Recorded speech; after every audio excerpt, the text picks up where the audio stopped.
in Jesus is your breakthrough. There is a blessing of fruitfulness upon us as human beings. It's his plan for all of mankind to go forth, to be fruitful and to multiply. We're saved by grace through faith. We know that, don't we?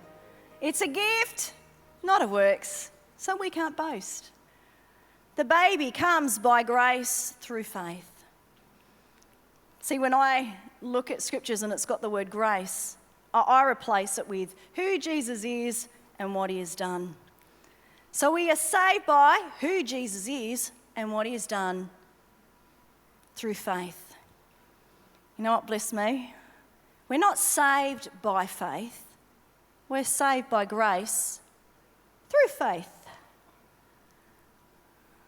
Because you can get in a frenzy trying to build your faith, trying to believe hard enough for your miracle. But it's not about your faith. It's about God's grace. The baby comes by who Jesus is and what he's already done. It's a gift, not of works, so you can't boast. So you can't say, well, I have this great faith. It's not about that. It's through faith or because of your faith. When you became a Christian, did you have to build your faith to believe hard enough that you'd become a child of God? Or because you believed in Jesus, you became a child of God? By faith. Faith literally means believing and resting in who Jesus is and what he has done. It's trust. We are saved, we are healed, we are delivered, we are made prosperous and fruitful by grace through believing and trusting in Jesus. Because we have faith in Jesus, we are fruitful. Not by our faith, but because of our faith. You getting what I'm saying? Because sometimes we think we're saved by faith, it's by my faith. No, it's by grace. It's a free gift. And you enter that free gift by believing in Jesus. When you believed in Jesus, everything that Jesus purchased for you became your inheritance at that point. You didn't have to pray for it, you didn't have to believe for it, you didn't have to beg for it. It became yours. The inheritance is already yours. Sometimes we can just get in this mode where we're trying to get God to move, trying to get God to do something for us. But as I shared earlier, God's already moved. He's already done everything for us. The provision is there waiting for us. So we just need to labour to rest in what Jesus has done. Stop working and earning and striving. Because your breakthrough, it's not going to be earned, but rather learned, isn't it? The Christian life isn't about being performance-driven, but by believing and acting on what has already been given. It's already done. It's already finished. So you can rest in who Jesus is and what he has done. See, if you need a breakthrough, whatever area of your life, I encourage you to make him the goal, not the baby, not the healing, not the miracle. You can become so baby conscious, so pregnancy conscious, or so healing or deliverance conscious. But I think we miss it. When you become Jesus conscious, there's the baby, there's the healing, there's the breakthrough. You can't help, it follows you. It follows you. Goodness and mercy follows you. Fruitfulness will follow you. Healing will follow you. You don't have to try. It'll be there. It'll flow. It'll freely flow. See, in Hebrews 11:11, it said that Sarah received strength to conceive seed because she judged him faithful. She wasn't looking to the promise, but to the one who made the promise. When you know him, believing for the baby is easy.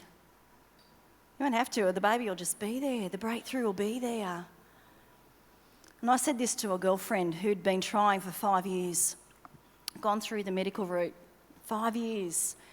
And it was really hard because she's a close friend, and I just had to sit and watch her strive and plan and chart and do everything. And it was just, she went through 5 losses in the meantime with all that, and it was really, really hard to watch. But then after the last loss, I met with her, and she said, Nerida, I can't do this anymore. I can't. I've come to the end of myself. I went, hallelujah! Oh, awesome! I said, great, well then let God show himself strong to you. Let him do it where you can't. You know, and I said to her, and you really need to understand my heart on this, because I'm also her pastor. I said, as your pastor, I command you to stop praying, so stop declaring the word, to stop fasting, stop. And all I want you to do is put some worship music on and rest in him. Let him reveal himself to you. Let him show himself to you. And it was hard for her, very hard, because she was so used to doing. But I'd meet with her every week and she would just rest in him. Every time she was tempted to pray and declare and all this stuff, she would remind herself, no, I've just got to rest. Because praying and declaring and fasting, it doesn't get God moved, but it moves you into what's already been done. We need to do that. We need to learn and know what's there. We do need to transform the way we think. We need to let God's truth come living and active in us. Absolutely. But just where she had been on this cycle, it was 5 years, just trying and striving, and if she didn't pray, she felt, oh no, I'm not going to get the breakthrough. So it was really performance and works driven. But as she found him and connected with him, you know, she'd come to the point where she said, you know what, I've got to get on with my life. And she went and started a nursing degree. And when she went to university, and at the beginning, because she's doing nursing, they had to give her all these injections. And they said to her, oh, you better not be pregnant because this is fatal to a baby. And she said, I'm not pregnant, don't worry about it. She had an x-ray, they gave her all these injections, and she was pregnant. She was pregnant, and after all those losses, the baby was fine. The baby was perfect. They, at one point after one of the losses, she had what's called a D&C where they had to remove the baby. And unfortunately, they scraped her so hard that her womb stuck together. And she was diagnosed with what's called Asherman's syndrome. The only way to fix that was to insert a balloon, and then just over a period of time, I don't know what they were going to do, but it rendered you sterile pretty much. And so we prayed with her, and then they went in to do the operation, and they said, oh, it's gone.